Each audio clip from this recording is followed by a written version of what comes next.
Welcome to 360 Tamil. இன்னைக்கு இந்த வீடியோல நம்ம எந்த படத்தோட எக்ஸ்பிளனேஷன் பத்தி பார்க்க போறோம்னா, மலையாள சினிமால இந்த வருஷம் வெளியான 916 குஞ்சூட்டன் அப்படின்ற படத்தை பத்தி தான் பார்க்க போறோம். இந்த படத்தோட கதையே ரொம்ப வித்தியாசமா இருக்கும். ஆக்சுவலா நம்ம ஹீரோ இருக்காருல, கொஞ்சம் குள்ளமா இருப்பாரு. ஏற்கனவே டிஷ்யூம் படத்துலலாம் நடிச்சவர் தான் இந்த படத்துல நடிச்சிருக்காரு. அவருக்கு கல்யாணம் தள்ளி போய்கிட்டே இருக்கு. ஒரு ஸ்டேஜ்ல ஒருத்தங்களை பார்த்து கல்யாணம் பண்ணிடுறாரு. ஆனா அவங்க ஃபர்ஸ்ட் நைட்டை தள்ளி போட்டுக்கிட்டே இருக்காங்க.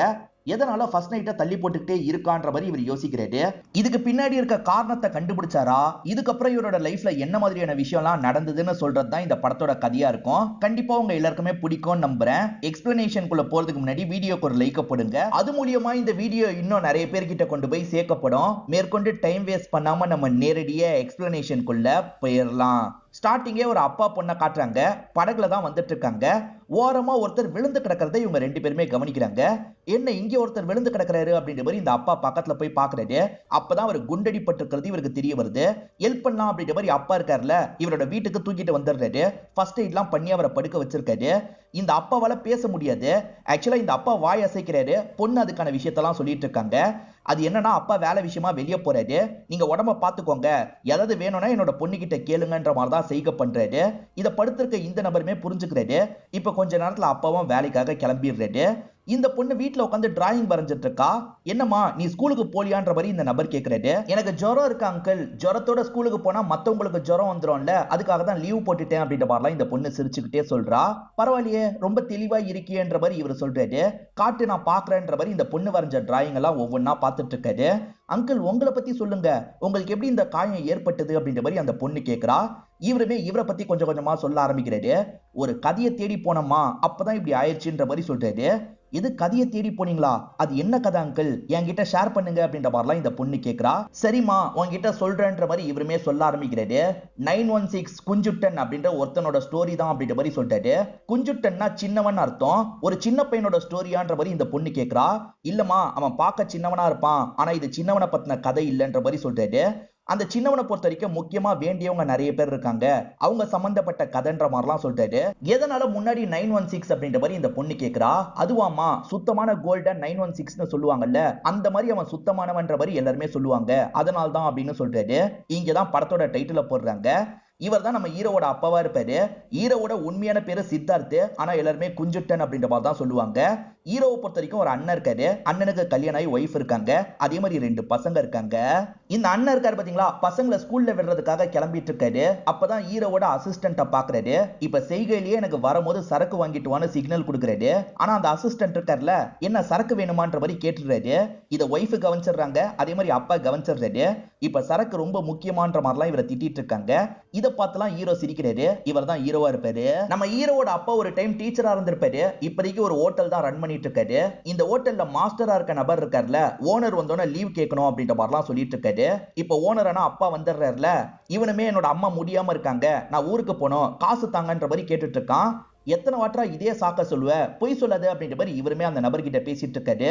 பொய்யாவே இருந்துட்டு போகுது, எனக்கு காசு தாங்கன்ற மாதிரிலாம் இவன் கேட்டுட்டு இருக்கான். அப்பதான் இந்த இடத்துக்கு போலீஸ் ஜீப் வருது. என்ன போலீஸ் ஜீப் வருதுன்ற மாதிரிலாம் யோசிக்கிறாங்க. வந்த இன்ஸ்பெக்டர் இருக்கார்ல, இறங்குமா அப்படின்ற மாதிரி ஒரு பொண்ணை இறங்க வைக்கிறாரு. அந்த பொண்ணு அழகா இருக்காங்க, எல்லாருமே ஜொல்லு விட்டு பார்த்துட்டு இருக்காங்க. இப்ப வந்த இன்ஸ்பெக்டர் இருக்கார்ல, நீங்க தானே ஒரு பொண்ணு வேலைக்கு வேணும்னு கேட்டீங்க, அதனால தான் இந்த பொண்ணை கூட்டு வந்திருக்கன்ற மாதிரிலாம் சொல்றாரு. எது இந்த பொண்ணு இந்த இடத்துக்கு வேலைக்கு வர போறாரா அப்படின்ற மாதிரி அந்த ஒர்க்கர் பாக்குறாரு.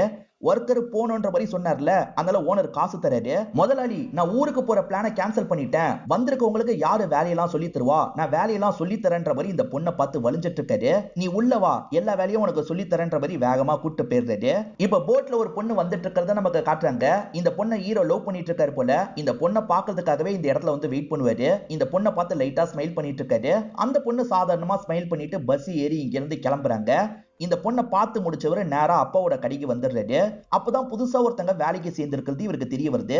என்னப்பா புதுசா சேர்த்திருக்கீங்க அப்படின்ற மாதிரி அப்பா கிட்ட கேக்குறாரு. அதுக்கு அப்பா இருக்காருல, இங்க இருக்கவனுங்க அடிக்கடி வேலைக்கு வர மாட்டேன், வேற வேலைக்கு போறேன்னு சொல்றாங்க, அவனுங்களை இருக்க வைக்கிறதுக்காக தான் இப்படி ஒரு ஐடியாவை பண்ணிருக்கன்ற மாதிரி சொல்றாரு. அதுக்கு மட்டும் தானா, இல்ல உங்களுக்கு ஏதாவது ஐடியா இருக்கான்ற மாதிரி ஹீரோவும் அப்பாவை கிண்டல் பண்ணிட்டு இருக்காரு. ஹீரோக்கு இன்னும் கல்யாணம் முடியாம இருக்குல்ல, இதை நினைச்சு அம்மா ரொம்ப ஃபீல் பண்றாங்க. என்னங்க பண்றது அப்படின்ற மாதிரி ஹஸ்பண்ட் கிட்ட கேக்குறாங்க. நம்ம பையன் சுத்த தங்கம், அவனுக்குன்னு ஒரு பொண்ணு பிறந்து வருவா, நீ கவலைப்படாத அப்படின்ற மாதிரி ஒய்ஃபுக்கு ஆறுதல்லாம் சொல்லிட்டு இருக்காரு.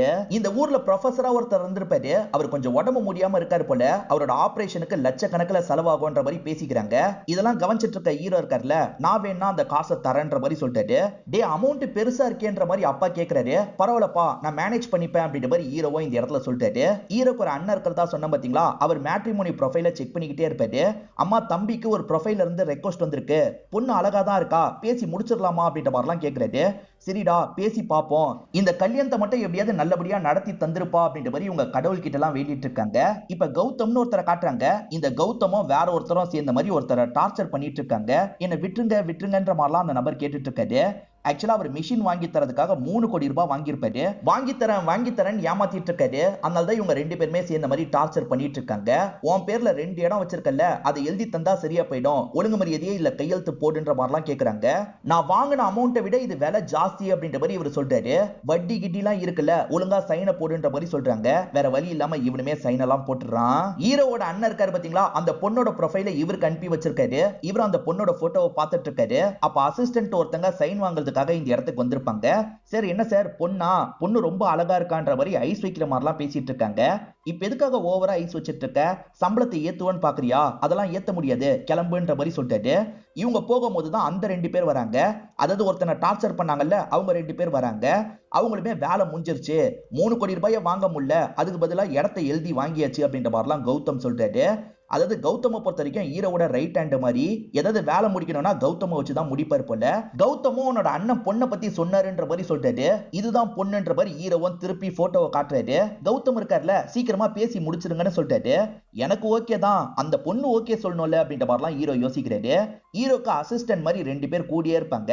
அந்த 2 பேருமே ஃபர்ஸ்ட் நைட்டை பத்தி உனக்கு சுத்தமா தெரியவே தெரியாது, கல்யாணம் பண்ணிட்டு என்ன பண்ணுவ, அதனால விலைமாது கிட்ட போயிடு அப்படின்ற மாதிரிலாம் சொல்றாங்க.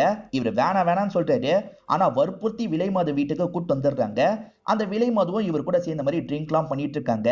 நான் வேணான்னு தான் சொன்னேன், ஃப்ரெண்ட்ஸ் தான் வற்புறுத்தி இந்த மாதிரி கூட்டு வந்துட்டாங்க, எப்படி ஆரம்பிக்கிறதுனே தெரியலன்ற மாதிரிலாம் தயங்குறாரு.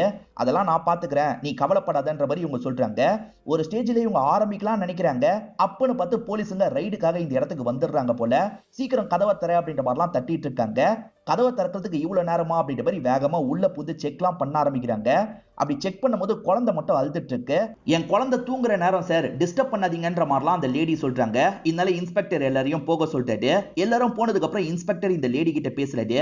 எனக்கு உன் மேல ஒரு கண்ணு இருக்கு, அதனால தான் இந்த இடத்துல ரைடு பண்ற மாதிரி வந்தேன். அதே மாதிரி அழுதுட்டு இருந்த குழந்தை யாருன்னு எனக்கு தெரியும், அவன் நல்லவனா இருக்கவே விட்டுட்டு போறேன்ற மாதிரிலாம் சொல்லிட்டாரு. இவங்களோட நம்பர் எல்லாம் வாங்கிட்டு இந்த இடத்தை விட்டு கிளம்புறாரு. ஆக்சுவலா குழந்தை மாதிரி நம்ம ஹீரோ தான் நடிச்சு இந்த இடத்துல சமாளிச்சிருப்பாரு. அந்த பொண்ணோட பேரு திவ்யான்னு சொன்ன பாத்தீங்களா, இவங்க எல்லாருமே அந்த பொண்ணை பாக்குறதுக்காக வந்துடுறாங்க. பேரண்ட்ஸ் எல்லாம் வீட்டுக்குள்ள உட்காந்து பேசிட்டு இருக்காங்க. இவங்க 2 பேர் மட்டும் வெளியே வச்சு பேசலான்ற மாதிரி வந்துடுறாங்க. அந்த பொண்ணு ரொம்ப ஜாலியா தான் இவர்கிட்ட பேசிட்டு இருக்காங்க. 2 பேருமே ஒருத்தரை பத்தி ஒருத்தர் கேட்டு தெரிஞ்சுக்கிறாங்க. அந்த பொண்ணு என்ன உங்களுக்கு பிடிச்சிருக்கான்னு கேக்குறாங்க. என்ன இவ வித்தியாசமா கேக்குறான்ற மாதிரி இவரும் ஷாக் ஆகுறாரு. அப்ப அந்த பொண்ணுக்கு நம்மள பிடிச்சிருக்கு போல அப்படின்ற மாதிரி ஓகே பண்ணிடுறாரு. அந்த பொண்ணுமே மெசேஜ் எல்லாம் பண்ணி இவர்கிட்ட பேசிட்டு இருக்காங்க. இவரும் சந்தோஷமா மெசேஜ் பண்ணி பேசுறாரு. அவங்க போட்டோவையே பாக்குறாரு. இப்ப கல்யாண நாளே வந்துருது. இவங்க 2 பேருமே பக்காவா ரெடி ஆயிடுறாங்க. இத ஒரு சாங் மாதிரிலாம் நமக்கு காட்டுறாங்க. இப்ப 2 பேருக்குமே நல்லபடியா கல்யாணம் முடிஞ்சிருது. ஃபர்ஸ்ட் நைட்டு பொண்ணோட வீட்டுல தான் நடக்கும்னு சொல்லுவாங்கல்ல, அந்த மாதிரி இவருமே ரூம்ல வெயிட் பண்ணிட்டு இருக்காரு. இப்ப பொண்ணை எல்லாருமே கிண்டல் பண்ணி ரூம்குள்ள கூட்டு வந்து விட்டுறாங்க. இப்ப வந்த பொண்ணு இருக்காங்கல்ல, இவர்கிட்ட உட்காந்து பேசுறாங்க. இவரோட வேலையை பத்தி எல்லாம் கேட்டுட்டு இருக்காங்க. இப்ப இவருமே ரொமான்ஸ் ஆரம்பிக்கலான்ற மாதிரி மேலெல்லாம் கைய வைக்கிறாரு. அதுக்குள்ள பொண்ணோட அம்மா இந்த இடத்துக்கு பதட்டமா வராங்க. பொண்ணுமே இங்க இருந்து கிளம்பி போறாங்க. என்னவா இருக்கும்ன்ற மாதிரி இவரும் யோசிக்கிறாரு. ரொம்ப நேரமா அவங்க வரல, என்ன ஏதுன்னு பாக்குறதுக்காக வெளியே வராரு. அப்பதான் பொண்ணோட தாத்தாவை ஆம்புலன்ஸ்ல ஏத்திட்டு இருக்காங்க. இவங்களுமே கூட போலான்ற மாதிரி வேகமா ஆம்புலன்ஸ்ல ஏறி உட்காந்துடுறாங்க. இவர்கிட்ட சொல்லாம இவங்க பாட்டுக்கு கிளம்பிடுறாங்க. இதனால இவருமே ஆட்டோ பிடிச்சு ஹாஸ்பிட்டலுக்கு வந்து சேர்றாரு. என்ன ஏதுன்ற மாதிரி விசாரிக்கிறாரு. தாத்தா ஃப்ரெண்ட்ஸுங்க கூட சேர்ந்து குடிச்சிருக்காரு. அப்படி குடிச்சவரு கீழே விழுந்திருக்காரு போல, அதனால தான் ஹாஸ்பிட்டலுக்கு கொண்டு வந்து சேர்த்திருக்காங்க. பொண்ணோட அம்மாவும் அப்பாவும் நீங்க வேணா போங்கன்ற மாதிரிலாம் சொல்றாங்க. ஆனா பொண்ணு இருக்காங்கல்ல, தாத்தா விட்டுட்டு எப்படி போக முடியும், நாங்க 2 பேருமே வெயிட் பண்றோம்னு சொல்றாங்க. சரின்ற மாதிரி இவருமே இந்த இடத்துல வெயிட் பண்ணிட்டு இருக்காரு. தாத்தா ஓரளவுக்கு ஸ்டெடி ஆகிறதுக்கு காலையில ஆயிருது போல. இப்ப விடிய காலையில தான் தாத்தாவை வீட்டுக்கு கூட்டு வந்துடுறாங்க. இப்ப ஹீரோவோட வீட்டுக்குலாம் வந்துடுறாங்க. ஹீரோ படுத்து தூங்கிட்டு இருக்காரு. அப்ப குளிச்சு முடிச்சுட்டு திவ்யாவும் இந்த இடத்துக்கு வந்துடுறாங்க. என்ன இன்னும் முழிக்காம படுத்துட்டு இருக்கீங்க, முழிங்கன்ற மாதிரிலாம் சொல்லிட்டாங்க. இவர் அப்பயும் முழிக்காம படுத்துட்டு இருக்காரு. ஓரக்கண்ணால ஒய்ஃபை சைட் அடிச்சிட்டு இருக்காரு. இதை ஒரு ஸ்டேஜ்ல ஒய்ஃபை கண்டுபிடிச்சிடுறாங்க. என்ன தூங்குற மாதிரி நடிக்கிறீங்களா அப்படின்ற மாதிரி பக்கத்துல வந்து பேசிட்டு இருக்காங்க. இவருமே இப்போ ரொமான்ஸ் ஆரம்பிக்கலாம்னு நினைக்கிறாரு. அதுக்குள்ள வீட்டுல இருக்க 2 பசங்க இருக்காங்கல்ல, இதெல்லாம் வீடியோ எடுக்கிறாங்க. என்ன மாமா ரொமான்ஸ் பண்ணிட்டு இருக்கீங்களான்ற மாதிரி கிண்டல் பண்றாங்க. இங்க இருந்து போங்கன்ற மாதிரி இவரும் வேகமா விரட்டிலாம் விடுறாரு. இத பாக்குற திவ்யா சிரிச்சிட்டு இருக்காங்க. வீட்டுல இருக்க எல்லாருக்குமே திவ்யாவை ரொம்ப பிடிக்க ஆரம்பிச்சிருது. திவ்யாவை பொறுத்த வரைக்கும் டான்ஸரா இருப்பாங்க. எல்லாருக்குமே டான்ஸ்லாம் பண்ணி காட்டுறாங்க. சூப்பரா இருக்குன்ற மாதிரி எல்லாருமே இந்த இடத்துல கிளாப்லாம் தட்டிட்டு இருக்காங்க. இப்ப நைட்டு நேரம் இவருமே திவ்யாக்காக வெயிட் பண்ணிட்டு இருக்காரு. திவ்யாவும் இந்த இடத்துக்கு வந்துடுறாங்க. உனக்காக சில பொருள் வாங்கியிருக்கன்ற மாதிரி மல்லிப்பூ காட்டுறாரு. அதே மாதிரி அல்வாவை காட்டுறாரு. இவங்களுமே அல்வாவை சாப்பிட்டுட்டுலாம் இருக்காங்க. இப்ப ஒய்ஃபுமே எனக்கு டயர்டா இருக்கு படுக்கலான்ற மாதிரி படுத்துடுறாங்க. என்ன அதுக்குள்ள இவ படுத்துட்டா அப்படின்ற மாதிரி இவர் யோசிக்கிறாரு. இப்ப லைட்டா கண்ணத்தை தொடுறதுக்காக போறாரு. இவங்க இருக்காங்கல்ல, நமக்குள்ள இதெல்லாம் நடக்கிறதுக்கு கொஞ்சம் டைம் எடுக்கட்டும், இப்ப வேணான்ற மாதிரி சொல்லிட்டாங்க. இப்ப இவருமே இந்த இடத்துல கொஞ்சம் சோகமா மாறிடுறாரு. டைம் வேணும்னா இன்னும் எவ்வளவு நாளைக்கு டைம் வேணும்ன்ற மாதிரி கேட்கிறாரு. ஆனா அதுக்குள்ள அவங்க அசந்து தூங்கிடுறாங்க. அதனால இவருமே அமைதியா படுத்து தூங்க ஆரம்பிச்சிடுறாரு. ஹீரோவை பாக்குறதுக்காக வந்த கௌதம் இருக்கார்ல, எல்லாரும் கூடயும் சேர்ந்து சாப்பிட்டுட்டு இருக்காரு. ஹீரோக்கு எல்லாமே கௌதம் தான் அப்படின்ற மாதிரி மருமக கிட்ட சொல்றாங்க. கௌதமியும் கல்யாணம் பண்ணிக்கோன்னு சொல்றோம், இவன் தான் கேட்க மாட்டான் அப்படின்ற மாதிரி சொல்றாங்க. அதுக்கு கௌதம் என்ன சொல்றாருன்னா, பிளான் பண்ணி கல்யாணம் பண்றதுல எனக்கு விருப்பம் இல்ல, அதெல்லாம் ஒரு ஃப்ளோல நடக்கணும்ன்ற மாதிரிலாம் சொல்றாரு. இப்ப சாப்பிட்டு முடிச்சு கை கழுவுறதுக்காக போறாரு. அப்படி போனவர் ஹீரோ கிட்ட ஒரு வேலையை பத்தி சொல்றாரு. இவங்க 2 பேருமே வேலை பண்றாங்கல்ல, அதுல ஒரு டீல் முடிஞ்சிருக்குன்னு சொல்றாரு. ஹீரோவும் சரின்ற மாதிரிலாம் தகவலை கேட்டுக்கிறாரு. ஹீரோ இன்னைக்காவது ஒய்ஃபு கூட ஒன்னா இருக்க முடியுமான்னு யோசிக்கிறாரு. இப்ப ரூம்குள்ள வந்தா ஒய்ஃபு குளிச்சிட்டு இருக்காங்கன்னு தெரியுது. எனக்காக ஒரு பொருளை எடுத்துட்டு வாங்கன்னு சொல்றாங்க. பொருளை தர மாதிரி ரொமான்ஸ் பண்ண வேண்டியதுதான் யோசிக்கிறாரு. இப்ப பேக்ல இருந்து அந்த பொருளை எடுக்கிறாரு. பார்த்தா அது சேஃப்டி பேடா இருக்கும். அப்ப இன்னைக்கும் நடக்காதா அப்படின்ற மாதிரி இவர் யோசிக்கிறாரு. ஒவ்வொரு நாள் ஒய்ஃப் ஒவ்வொரு காரணத்தை சொல்றாங்க. இன்னைக்கு உடம்பு முடியல, இன்னைக்கு டயர்டா இருக்கு அப்படின்ற மாதிரி ஒவ்வொரு சாக்கா சொல்லி ஒவ்வொரு நாளா ஏமாத்திட்டு இருக்காங்க. இவ எதுக்காக தள்ளி போட்டுக்கிட்டே இருக்கான்னு யோசிக்கிறாரு. நைட் அவங்க தூங்கிட்டு இருக்கும் போது இவர் இருக்கார்ல, நெருங்கி அவங்களை கிஸ் பண்றாரு. சட்டுன்னு அவங்க முழிச்சிடுறாங்க. இவர் மேல கோவம்லாம் பட்டுட்டு இருக்காங்க. எதுக்காக இந்த மாதிரி ஒரு காரியத்தை பண்ணீங்கன்ற மாதிரி கேக்குறாங்க. நான் உன்னோட ஹஸ்பண்ட் தானே, இப்படி பண்றதுல என்ன தப்பு இருக்குன்னு கேக்குறாரு. தப்பு தாங்க, பர்மிஷன் வாங்காம இப்படி பண்றது தப்புதான்ற மாதிரி அவங்க சொல்றாங்க. நீ என்ன நெருங்கவே விட மாட்ட, என்னதான் பிரச்சனை, என்ன பிடிக்கலையான்ற மாதிரி இவர் கேட்கிறாரு. உங்க கூட பழகிறத வச்சு பார்க்கும்போது பிடிக்காத மாதிரியா நான் நடந்துக்கிறேன்னு கேட்கறாங்க. பிடிக்குதுல அப்புறம் என்னன்ற மாதிரி இவர் கேட்கிறாரு. எனக்கு இதுக்கு டைம் வேணும், நான் உங்ககிட்ட தெளிவா சொன்னேன்ல, கேட்க மாட்டீங்களான்னு கேட்கறாங்க. எனக்கு புரிஞ்சிருச்சு, நீ வேற யாரையோ லவ் பண்ற, கட்டாயத்துக்காக என்ன கல்யாணம் பண்ணிருக்க போலன்னு சொல்லிட்டாரு. அதெல்லாம் இல்லன்ற மாதிரி இவங்களும் பயங்கரமா சண்டை போடுறாங்க. சவுண்ட் கேட்டு அண்ணனும் அண்ணனோட ஒய்ஃபும் இந்த இடத்துக்கு வந்துடுறாங்க. ஒய்ஃப் இருக்காங்கல்ல, நீங்க 2 பேர் வெளியே போங்க, நான் பேசுறேன்னு சொல்லிட்டாங்க. இப்ப இந்த பொண்ணுக்கு முதல்ல ஆறுதல்லாம் சொல்றாங்க. ஏதாவது ஷேர் பண்ணனா என்கிட்ட ஷேர் பண்ணு, இல்லனா பரவாயில்லன்ற மாதிரி சொல்றாங்க. இவங்களுமே இவங்க கிட்ட ஷேர் பண்ணலாம்னு யோசிக்கிறாங்க. இப்பதான் திவ்யாவோட பிளாஷ்பேக் தெரியுது. திவ்யா சின்ன பொண்ணா இருக்கும்போது ஒரு மாஸ்டர் கிட்ட கிளாஸுக்கு போவாங்க. இவங்க ஒரு நாள் கொஞ்சம் சீக்கிரமா வந்துடுறாங்க. மாஸ்டர் அந்த சமயம் பயங்கரமா குடிச்சிருப்பாரு. இந்த பொண்ணு கிட்ட எல்லை மீறி நடக்கிறதுக்கு முடிவு பண்ணிடுறாரு. ரூம்க்கு கூட்டு வந்து கதவை சாத்திடுறாரு. திவ்யா விடுங்க விடுங்கன்னு சொல்லியே இவர் எல்லை மீறி நடந்திருப்பாரு. அதுல திவ்யா ரொம்ப மனதளவுல பாதிக்கப்பட்டிருப்பாங்க. கல்யாணமே வேணான்ற மாதிரிலாம் சொல்லிட்டு இருந்திருப்பாங்க. ஆனா வீட்டை சேர்ந்தவங்க கல்யாணம் பண்ணிக்கோன்னு ஃபோர்ஸ் பண்ணிருப்பாங்க. அப்பதான் இந்த மாப்பிளைய பத்தி உங்களுக்கு தெரிய வந்திருக்கும். இந்த மாதிரி ஒருத்தரை கல்யாணம் பண்ணிக்கிட்டா நம்ம இந்த விஷயத்தை தள்ளி போடலான்ற மாதிரிலாம் இவங்க கணக்கு பண்ணிருப்பாங்க. அதனால்தான் இவருக்கு சம்மதம் தெரிவிச்சிருப்பாங்க. இவர் கூட பழக ஆரம்பிச்சு இவங்களுக்கு இவரை ரொம்பவே பிடிச்சிருக்கும். கொஞ்ச நாள் போகட்டும், அதுக்கப்புறம் இதெல்லாம் வச்சுக்கலாம் நினைச்சிருப்பாங்க. அதுக்குள்ளதான் ஹீரோ இந்த மாதிரி பண்ணிருப்பாரு. ஹீரோவா ஒன்னும் பிரச்சனை இல்ல, நீ சொன்ன மாதிரி டைம் எடுத்துக்கோ, நீ இங்கேயே இரு அப்படின்ற மாதிரி சொல்லிட்டாரு. ஆனா இவங்க ஏத்துக்க மாட்டாங்க. இல்லங்க, நான் சொன்னதை மீறியே நீங்க இப்படி பண்ணிட்டீங்கல்ல, இதுக்கப்புறம் நம்ம சேர்ந்து இருக்கிறது சரிப்பட்டு வராது, நான் கிளம்புறாங்க. இவங்க விட்டுட்டு போயிட்டாங்கல்ல, இதை நினைச்சு இவரும் பயங்கரமா ஃபீல் பண்றாரு. வீட்டை சேர்ந்த எல்லாருக்குமே திவ்யாவை ரொம்ப பிடிச்சிருக்கும். திவ்யா பாட்டுக்கு இப்படி கிளம்பி போயிட்டாலே அப்படின்ற மாதிரி வீட்டுல இருக்க எல்லாருமே ரொம்ப வருத்தப்பட்டு இருக்காங்க. இப்படியே சில மாசங்கள் ஓடுது. வீட்டுல இருக்கவங்க பையனுக்கு அடுத்த வரனை பார்க்கலாமா அப்படின்ற மாதிரிலாம் ஜோஷியரை கூப்பிட்டு பேசுறாங்க. இப்போதைக்கு அடுத்த வரன்லாம் பார்க்காதீங்க, கொஞ்சம் கேப் விடுங்கன்ற மாதிரி அவருமே சொல்றாரு. ஹீரோவோட அப்பாவை பொறுத்த வரைக்கும் ஸ்கூல் டீச்சரா இருந்தாருன்னு சொன்ன பாத்தீங்களா, இவர்கிட்ட பேட்டி எடுக்கிறதுக்காக ஒரு பொண்ணு வந்திருக்காங்க. அந்த அனுபவத்தை பத்தி எல்லாம் கேக்குறாங்க. இவருமே அந்த பொண்ணு கிட்ட ஷேர் பண்ணிட்டு இருக்காரு. இப்ப வீட்டுக்கு கூட்டு வந்து வீட்டுல இருக்க போட்டோவெல்லாம் காமிச்சிட்டு இருக்காரு. அந்த போட்டோல ஹீரோவோட போட்டோவை இந்த பொண்ணு பாக்குறாங்க. ஏற்கனவே ஹீரோவை தெரியும் போல, லைட்டா ஸ்மைல் எல்லாம் பண்ணிட்டு இருக்காங்க. இப்ப நைட்டு நேரம் ஹீரோக்கு கால் பண்ணி பேசுறாங்க. உங்க அப்பா கிட்ட பேட்டி எடுத்தது நான் தான், உங்ககிட்டயும் பேட்டி எடுக்கணும்னு சொல்றாங்க. என்கிட்ட பேட்டியான்ற மாதிரி இவர் யோசிக்கிறாரு. சரி மீட் பண்ணலான்ற மாதிரி அவங்கள மீட் பண்றதுக்காக வந்துடுறாரு. அவங்க இருக்காங்கல்ல, இவர் படிச்ச ஸ்கூலுக்கு தான் கூட்டு வந்திருக்காங்க. இந்த ஸ்கூலை மறக்கவே முடியாதுங்கன்ற மாதிரிலாம் சொல்றாங்க. என்னாலயும் மறக்க முடியாது, ஏன்னா நானும் இந்த ஸ்கூல்ல தான் படிச்சேன்னு சொல்றாங்க. இவருமே லைட்டா யோசிக்கிறாரு. நீ மாலுவான்னு கேக்குறாரு. ஆமா நான் தான் மாலுன்ற மாதிரி இவங்க சொல்றாங்க. இப்பதான் சின்ன வயசுல நடந்த விஷயத்தை இவங்க யோசிச்சு பாக்குறாங்க. சின்ன வயசுல மாலு தான் இவரோட பெஸ்ட் ஃப்ரெண்டா இருப்பாங்க. மாலுவை பொறுத்த வரைக்கும் இவர் குள்ளமா இருக்கிறதுலாம் பிரச்சனையாவே தெரியல. இவரை ரொம்பவே பிடிக்க ஆரம்பிச்சிருது. இவர்கிட்ட அடிக்கடி மீட் பண்ணி பேசிட்டு இருக்காங்க. இந்த ஸ்கூல்ல வச்சுதான் இவங்க ரெண்டு பேருமே அடிக்கடி மீட் பண்ணி பேசிட்டு இருக்காங்க. ஒரு நாள் பேசி முடிச்சுட்டு இவர் ஆளுங்க கூட கிளம்பிட்டு இருக்காரு. அப்பன்னு பார்த்து மாலுவோட சொந்தக்கார நபர் இந்த இடத்துக்கு வந்துடுறாரு. மாலு கிட்ட நீ பேசிட்டு இருக்கிறது எனக்கு நல்லா தெரியும், என் தம்பி அர்ஜுனுக்கு தான் மாலுன்ற மாதிரி பேசி முடிச்சாச்சு, இதுக்கப்புறம் மாலு கிட்ட பேசணும்னு நினைச்ச தொலைச்சிருவேன், இங்க இருந்து கிளம்புங்கன்ற மாதிரி மிரட்டுறாரு. இவங்களும் அமைதியா இந்த இடத்தை விட்டு கிளம்புறாங்க. கொஞ்ச தூரம் தள்ளி போனோன்னா ஹீரோவும் காரை நிறுத்த சொல்றாரு. இப்ப காரை விட்டு வெளியே வந்து அவனை பார்த்த மாதிரி பேச ஆரம்பிக்கிறாரு. நான் பேசுறதா வேணாமான்றத மாலு தான் முடிவு பண்ணும், மாலுக்கே பிரச்சனை இல்ல, நீங்க யாரா தடுக்கிறதுக்கு, நான் மாலு கிட்ட கண்டிப்பா பேசுவேன், முடிஞ்சதை பாத்துக்கோங்கன்ற மாதிரிலாம் சொல்றாரு. இவர் கோவப்பட்டு அடிக்கிறதுக்காக வர்றாருல, கார் எடுன்ற மாதிரி ஹீரோ கிளம்பிடுறாரு. இப்ப மாலுவும் ஒரு கஃபேல வச்சு மீட் பண்றாரு. மாலு கிட்ட நடந்த விஷயத்த சொல்றாரு. மாலுவும் சாரிலாம் கேக்குறாங்க. எனக்கு அர்ஜுனை கல்யாணம் பண்ணிக்கிறதுல விருப்பமே கிடையாது, ஃபோர்ஸ் பண்ணி தான் இந்த விஷயத்தெல்லாம் முடிவு பண்றாங்க, எனக்கு ஒன்னதான் பிடிச்சிருக்கு, சீக்கிரமா ஏதாவது பண்ணு அப்படின்ற மாதிரிலாம் இவர்கிட்ட இவங்க பேசிட்டு இருக்காங்க. இப்ப அர்ஜுனோட அண்ணன் இருக்காரு பாத்தீங்களா, ஆளுங்களெல்லாம் கூட்டிட்டு ஹீரோவோட அப்பா கடைக்கு வந்துடுறாரு. கடையில இருக்க பொருள்லாம் போட்டு உடைக்கிறாங்க. அதே மாதிரி ஹீரோவோட அப்பாவை போட்டு பயங்கரமா அடிக்கிறாங்க. இதுக்கப்புறம் உன்னோட பையன் மாலு பின்னாடி சுத்துறத பார்த்தோம், தொலைச்சிருவோம் அப்படின்ற மாதிரி இவரோட ட்ரெஸ் எல்லாம் கழட்டி விட்டுட்டு போயிடுறாங்க. இது எல்லாமே மாலுவால நடந்தது இல்ல. அதனால மாலுவும் வீட்டுக்கு வந்து சாரி எல்லாம் கேக்குறாங்க. நீ எதுக்குமா சாரி கேட்கணும், எனக்கு சண்டை போட தெரியாது, ஆனா சண்டை போட தெரிஞ்ச நிறைய பேர் எனக்கு தெரியும்ன்ற மாதிரி சொல்லிட்டாரு. ஆக்சுவலா இவரை பொறுத்த வரைக்கும் சின்ன வயசுல சண்டை கத்துக்கலாம் நினைச்சிருப்பாரு.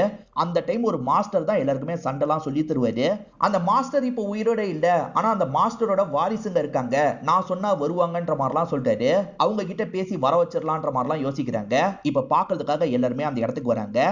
அந்த இடத்துல மாஸ்டரோட வாரிசா கர்ணன் ஒரு நபர் இருக்காரு. பெண்களை ஏறு எடுத்து கூட பார்க்க மாட்டாரு, எப்ப பாரு சண்டையை பத்தி தான் யோசிப்பாரு. இவரு கரெக்டா இருப்பாருன்ற மாதிரி யோசிக்கிறாங்க. இந்த விஷயத்துல நீ தான் ஹெல்ப் பண்ணணும், ஹீரோவோட அப்பா இருக்காரு பாத்தீங்களா, இவரோட ஊருக்கு கர்ணனை கூட்டு வந்துடுறாரு. இப்ப கர்ணனை பார்த்து எல்லாருமே கிளாப்லாம் தட்டிட்டு இருக்காங்க. ஹீரோவோட அப்பா கடையில வேலை பார்க்குற பொண்ணு இருக்காங்கல்ல, பக்கத்துல வந்து மாலெல்லாம் போட்டுட்டு இருக்காங்க. அந்த பொண்ணை இவர் குறுகுறுன்னு பாக்குறாரு. அந்த பொண்ணை லைட்டா பிடிக்க ஆரம்பிச்சது போல. அந்த பொண்ணுமே இவரையே தான் பார்த்துட்டு இருக்காங்க. இது எல்லாம் கடையில வேலை பார்க்குற அந்த நபருக்கு பிடிக்க மாட்டேங்குது. அங்க என்ன பார்த்துட்டு இருக்க, வேலை இருக்கு வா பார்க்க போலான்னு கூட்டு போறாரு. எங்க இவன் கரெக்ட் பண்ணிடுவானோன்னு பயப்படுறாரு. ஹீரோவோட அப்பாவும் கர்ணனை உட்கார வச்சு பேசிட்டு இருக்காரு. என் பையன் எங்கெல்லாம் போறானோ அங்கெல்லாம் துணைக்காக நீயும் போனோன்னு சொல்றாரு. இதை கேட்கிற ஹீரோ இருக்காருல்ல, அப்ப எனக்கு பிரைவசியே இல்லாம போயிடும்பா, அதெல்லாம் வேணான்ற மாதிரி சொல்றாரு. கண்ணா உன் நல்லதுக்காக தான் சொல்றேன், அப்பா சொன்னா கேளுன்னு சொல்றாரு. சரிப்பா அப்படின்ற மாதிரி இவரும் ஒரு ஸ்டேஜ்ல ஏத்துக்கிறாரு. எப்பவுமே ஹீரோக்கு ஒரு பிரச்சனை வந்தா அந்த விஷயத்த கௌதமே சமாளிச்சுப்பாரு. ஆனா கௌதமே இப்ப வேலை விஷயமா ஒரு வெளிநாட்டுக்கு தான் போயிருக்காரு. அந்த வெளிநாட்டுல ஒரு டீலை முடிக்கிறதுக்காக தான் போயிருக்காரு போல. இப்ப ஹீரோவும் இங்க நடக்கிற விஷயத்த பத்தி எல்லாம் கௌதம் கிட்ட சொல்றாரு. அதை கேட்கிற கௌதம் அந்த இடத்துல பயங்கரமா சிரிச்சிட்டுலாம் இருக்காரு. இப்ப ஹீரோ இருக்காருல்ல, மாலுவை பாக்குறதுக்காக ஒரு இடத்துக்கு வந்திருக்காரு. மாலு ஒரு கோயிலுக்கு போயிருக்காங்க போல, பிரசாதம் தந்தாங்க, இதை சாப்பிடுங்கன்ற மாதிரி பிரசாதத்தை எல்லாம் இவர்கிட்ட தந்துட்டு இருக்காங்க. இப்ப இவருமே போலான்ற மாதிரி கர்ணனை கூட்டிட்டு கிளம்புறாரு. கௌதம் இருக்காரு பாத்தீங்களா, இங்க சாரான்னு ஒரு லேடி கிட்ட பேசுறதுக்காக தான் வந்திருக்காரு. இந்த சாராவோட கன்சைன்மெண்ட்டை வேற ஒருத்தன் தூக்கியிருக்கான், கெல்லின்றவன் தான் தூக்கியிருக்கான். அவன் வேற யார்கிட்டயோ தந்திருக்கான், அந்த கன்சைன்மெண்ட் எனக்கு திரும்பி வேணும்ன்ற மாதிரி சொல்றாங்க. கண்டிப்பா திரும்பி உங்ககிட்ட அது கிடைக்கும், எங்களோட கமிஷன் 10% அப்படின்ற மாதிரி இவர் சொல்றாரு. கண்டிப்பா தரன்ற மாதிரி சாராவும் இந்த இடத்துல டீலுக்கு ஏத்துக்கிறாங்க. இப்ப அர்ஜுன் அண்ணன் இருக்காருல, நேரடியா மாலு கிட்ட பேசுறாரு. நீ அவன் கிட்ட பழகுறது எனக்கு சுத்தமா பிடிக்கலமா, அர்ஜுனுக்கு தெரிஞ்சா என்ன ஆகும்ன்ற மாதிரி கேக்குறாரு. அர்ஜுனுக்கு தெரிஞ்சுதான் நான் பழகிட்டு இருக்கேன்ற மாதிரி இவங்க சொல்றாங்க. அந்த சித்தார்த்த பத்தி உங்களுக்கு முழுசா தெரியாது, தெரிஞ்சுதான் நான் பழகிட்டு இருக்கேன் அப்படின்ற மாதிரி இவங்களுமே ஒரு விஷயத்தை ரிவீல் பண்றாங்க. ஆக்சுவலா நம்ம ஹீரோ இருக்காருல, ஒரு ஃபேக்டரி வச்சிருக்கிறதா ஊரை நம்ப வச்சிருப்பாரு. ஆனா அந்த ஃபேக்டரியில இல்லீகல் வேலை தான் பண்ணிட்டு இருக்காரு. கோல்டு இருக்கு பாத்தீங்களா, இவருக்கு ராவா கிடைக்கும். அந்த கோல்டு எல்லாம் இவர் 916 மாத்துவாரு, வேற ஒருத்தங்களுக்கு அனுப்பி விடுவாரு. இதுதான் இவர் தொழிலாவே பண்ணிட்டு இருக்காரு. இதுக்கு தான் கௌதம் சப்போர்ட்டிவா இருக்காரு. பெரிய லெவல்ல இந்த பிசினஸ் இவர் பண்ற மாதிரி நமக்கு காட்டுறாங்க. இவங்க அர்ஜுன் ஒருத்தரை கல்யாணம் பண்ணிக்க போறாங்கல்ல, அவருமே இந்த வேலை தான் பண்ணிட்டு இருக்காரு. அதுக்கு தடையா இருக்கிறது ஹீரோ மட்டும்தான். ஹீரோவை ஏதாவது பண்ணணும் அப்படின்ற மாதிரி யோசிக்கிறாங்க. ஹீரோக்கு பிரசாதம் அப்படின்ற மாதிரி ஒண்ணு தந்தாங்கல்ல, அது கொஞ்சம் கொஞ்சமா ஹீரோவோட மூளையை டேமேஜ் பண்ணும். அதுக்காக தான் லவ் பண்ற மாதிரி நடிச்சு அவர்கிட்ட தந்திருப்பாங்க. கொஞ்சம் கொஞ்சமா அவன் காலியாவான் அப்படின்ற மாதிரிலாம் சொல்றாங்க. இது எல்லாத்தையும் யாரோ ஒட்டி கேட்டுட்டு இருக்கிறத படத்தை நமக்கு காட்டுறாங்க. யாரு ஒட்டி கேட்கிறான்னா நம்ம ஹீரோ தான் ஒட்டி கேட்டுட்டு இருக்காரு. நான் நினைச்சது சரியா போயிருச்சு, ஒரு பிளானோட தான் என்கிட்ட பழகிருக்கா அப்படின்ற மாதிரிலாம் ஆளுங்க கிட்ட சொல்லிட்டாரு. இப்ப கௌதம்க்கு கால் பண்ணி இந்த விஷயத்த சொல்லிட்டாரு. நல்ல வேலை நீ சந்தேகப்பட்டு பக் வச்சது நல்லதா போச்சு அப்படின்ற மாதிரி கௌதம் சொல்லிட்டாரு. ஆக்சுவலா கெல்லின்னு ஒருத்தன் சரக்கெல்லாம் எடுத்துட்டு போய் வேற யார்கிட்டயோ தந்தான்ல, அது யார்கிட்ட தந்திருப்பானா அர்ஜுன் கிட்ட தான் தந்திருப்பான். அர்ஜுன் மூலியமா தான் அதை மீட்டி எடுக்கணும்ன்ற மாதிரி இவங்க யோசிக்கிறாங்க. அந்த பிரசாதத்தை குப்பையில போடலான்ற மாதிரி இவர் முடிவு பண்ணிடுறாரு. இப்ப அர்ஜுன்மே இந்த இடத்துக்கு வந்துடுறாரு. சந்தோஷமா மாலுவை கட்டி பிடிக்கிறாரு. கெல்லி கிட்ட இருந்து சரக்கை இவர் தான் வாங்கியிருப்பாரு. அதை வேற ஒருத்தங்க கிட்ட கைமாத்துறதுக்காக பேசிலாம் வச்சிருப்பாரு. இப்ப டீடைலா பேசுறதுக்காக அவங்க வீட்டுக்கு வந்து வெயிட் பண்றாங்க. இப்ப டீலை பத்தி இவங்க எல்லாருமே சேர்ந்து பேசிட்டு இருக்காங்க. இந்த டீல் மூலியமா அர்ஜுனுக்கு பெரிய கமிஷன் கிடைக்க போது போல. இத பத்திலாம் இவர் பேசிட்டு இருக்காருல, இது எல்லாத்தையும் அந்த சைடுல இருந்து ஹீரோவா கேக்குறாரு. ஏன்னா இவங்க மோதிரத்துல தான் பக்கிய செட் பண்ணிருப்பாரு. அர்ஜுன டீலை பத்தி பேசும்போது யாரெல்லாம் சேர்ந்து இதை பண்ணுவாங்கன்ற மாதிரி இவரோட ஆளுங்களை பத்தி எல்லாம் சொல்லியிருப்பாரு. அந்த ஆளுங்களை பத்தி இப்ப கௌதமுக்கும் ஹீரோக்கும் தெரிஞ்சிருது இல்ல. கௌதமோட ஹெல்ப்போட ஹீரோ அந்த ஆளுங்களை எல்லாம் தூக்குறாரு. பயங்கரமா டார்ச்சர் பண்றாங்க. தெரிஞ்சதை சொல்லுங்கன்ற மாதிரிலாம் கேக்குறாங்க. இவங்க ஒவ்வொரு லிங்கா செயின் மாதிரி புடிச்சு புடிச்சு போயிட்டு இருக்காங்க. ஒரு ஸ்டேஜ்ல முக்கியமான ஒரு நபரையே புடிச்சு லாக் பண்றாங்க. ஒழுங்கு மரியாதையா அது எங்க இருக்குன்னு சொல்லுன்ற மாதிரிலாம் கேக்குறாங்க. அவர் எக்ஸாக்ட்டா எங்க இருக்குன்னு எனக்கு தெரியாது, ஏன்னா கண்ணை கட்டி தான் அந்த இடத்துக்கு என்ன கூட்டு போனாங்க, அந்த இடம் பார்க்க இப்படிதான் இருந்தது அப்படின்ற மாதிரிலாம் சொல்லிட்டாரு. இது எல்லாத்தையும் கர்ணன் கொஞ்சம் தள்ளி இருந்து கவனிச்சுட்டு தான் இருந்திருப்பாரு. கர்ணன் அந்த இடம் என்னன்றதை கண்டுபிடிச்சிடுறாரு. ஆக்சுவலா அந்த மாதிரி படங்கள்லாம் போடுறதுக்காக ஒரு தியேட்டர் வச்சிருப்பாங்க. அந்த தியேட்டர் தான் இந்த அமைப்புல இருக்கும்ன்ற மாதிரி சொல்லிட்டாரு. அப்ப உடனே அந்த இடத்துக்கு போகணுன்ற மாதிரி கௌதமும் ஹீரோவும் முடிவு பண்றாங்க. அப்படியே இந்த இடத்துல அர்ஜுனை காட்டுறாங்க. இன்னும் எதுக்காக அவன் தந்த ரிங்கை கையில போட்டிருக்க, இந்த ரிங் இதுக்கப்புறம் உனக்கு தேவையில்லை அப்படின்ற மாதிரி அந்த ரிங்கை கலட்டுறாரு. அந்த ரிங்கோட டாப் கொஞ்சம் பெருசா இருக்கு. இது ஏன் பெருசா இருக்குன்னு ஓபன் பண்றாரு. பார்த்தா உள்ள பக்குக்கான டிவைஸை செட் பண்ணி இருக்கிறது தெரியுது. அப்ப இவ்வளவு நேரம் நம்ம பேசின எல்லாத்தையும் அவன் ஒட்டி கேட்டிருக்கான். அவன் ரொம்ப புத்திசாலி தான். நம்ம உடனே அந்த சரக்கு இருக்கிற இடத்துக்கு போகணுன்ற மாதிரி சொல்லிட்டாரு. இவங்களுமே வேகமா கிளம்பி அந்த இடத்துக்கு வராங்க. அப்ப கௌதம் அந்த இடத்துல தான் இருக்காரு. தனியா கௌதம் மாட்டிக்கிட்டான் அப்படின்ற மாதிரி இவங்க நினைக்கிறாங்க. கௌதம் கூட அந்த இடத்துல சண்டை போடுறாங்க. ஒரு ஸ்டேஜ்ல கௌதம லாக் பண்ணி போட்டு தள்ளலாம்னு நினைக்கிறாங்க. ஆனா கௌதம் தெனாவட்டா சிரிக்கிறாரு. அப்பதான் இவங்க எல்லாரோட மண்டையிலயும் லேசர் லைட் அடிக்கிறது தெரியுது. அதாவது லாங்ல இருந்து இவங்களை குறி பார்த்துட்டு இருக்கிறது இவங்களுக்கு தெரியுது. அதனால இவங்க எல்லாருமே கண்ணை கீழே இறக்கிடுறாங்க. பார்த்தா ஹீரோவும் டீமும் சேர்ந்த மாதிரி தான் இந்த இடத்துக்கு வராங்க. நிறைய பாதுகாப்போட தான் ஹீரோ இந்த இடத்துக்கு வந்திருக்காரு. இப்ப இவங்களுக்கு கேப் கிடைக்குதுல்ல, அந்த அர்ஜுனையும் டீமையும் போட்டு பயங்கரமா அடிக்கிறாங்க. இல்ல சம்பந்தப்பட்ட எல்லாரோட கதையும் முடிக்கிறாங்க. நீங்க சொன்ன கதையில நீங்க எங்க வந்தீங்கன்ற மாதிரி இந்த சின்ன பொண்ணு கேக்குறா. இப்ப இந்த நபருமே விஷயத்த சொல்லிட்டாரு. இவரை பொறுத்த வரைக்கும் ஒரு ஆபீசரா இருப்பாரு. இந்த ஹீரோவை பத்தி ஓரளவுக்கு தெரிய வந்திருக்கும். அவனை பத்தி டீட்டெயில சேகரிக்கணும்ன்றதுக்காக தான் சேகரிக்கிறதுக்கு அந்த இடத்துக்கு போயிருப்பாரு. இவர் விசாரிக்கிறத பத்தி கௌதம்க்கு ஒரு ஸ்டேஜ்ல தெரிய வந்திருது. அதனால கௌதம் இருக்கார்ல, இவரை ஷூட் பண்ணிட்டு அங்க இருந்து கிளம்பி போயிருப்பாரு. அப்படிதான் இவர் இந்த பொண்ணோட அப்பா கண்ணுல பட்டாருன்ற மாதிரி நமக்கு காட்டுறாங்க.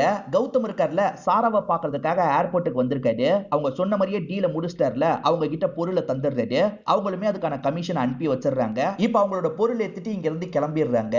கதை கேட்டுட்டு இருக்க இந்த சின்ன பொண்ணு இருக்கால, என்னதான் இருந்தாலும் சித்தார்த் அங்கிள் பாவம், அவரோட திவ்யா கிட்ட சேர முடியாம போயிருச்சு அப்படின்ற மாதிரி சொல்றா. இல்ல ரெண்டு பேருமே சேர்ந்துட்டாங்கன்ற மாதிரி இவர் சொல்றாரு. ஆக்சுவலா திவ்யா வீட்ல இருக்கும்போது இவரை பயங்கரமா மிஸ் பண்ணிருப்பாங்க. அதனால திரும்பி இவரை பார்க்கிறதுக்காக வந்திருக்காங்க. என்னை விட்டுட்டு திரும்பி போயிட மாட்டேன்ற மாதிரி கேட்கறாரு. போகவே மாட்டேன்ற மாதிரிலாம் இவங்க சொல்றாங்க. இதுக்கப்புறம் இவங்க பேசிக்கிட்டோம் அப்படின்ற மாதிரி பேரண்ட்ஸுங்கெல்லாம் இங்க இருந்து கிளம்பி போயிடுறாங்க. இப்ப திவ்யா இருக்காங்கல்ல, இவரோட நெத்தியில முத்தம் கொடுக்குறாங்க. இவங்க ரெண்டு பேருமே திரும்பி சேர்ந்துட்டாங்கன்ற மாதிரி நமக்கு காட்டுறாங்க. இப்பதான் ஹீரோக்கு ஒருத்தர் கிட்ட இருந்து போன் கால் வருது. நான் என்ட்ரி பேசுறேன்ற மாதிரி சொல்றாரு. அதாவது தொழில் ரீதியா என்ட்ரின்றவர் போட்டியாளர் போல. இத பத்தி உடனே நம்ம சொல்லணும்ன்ற மாதிரி கௌதம்க்கு கால் பண்ணி சொல்றாரு. கௌதமும் பாத்துக்கலாம்னு சொல்றாரு. அடுத்த பார்ட்டுக்கு லீடு கொடுத்த மாதிரி இந்த படத்தோட கதையை முடிக்கிறாங்க. கண்டிப்பா இந்த படத்தோட கதை உங்க எல்லாருக்குமே பிடிச்சிருக்கோம்னு நம்புறேன். இந்த வீடியோ உங்களுக்கு பிடிச்சிருந்ததுன்னா லைக் பண்ணுங்க, கமெண்ட் பண்ணுங்க, மறக்காம 360 தமிழ் சேனலை சப்ஸ்கிரைப் பண்ணுங்க. தொடர்ச்சியா இந்த மாதிரி வீடியோக்கள் வந்துகிட்டே தான் இருக்கும்.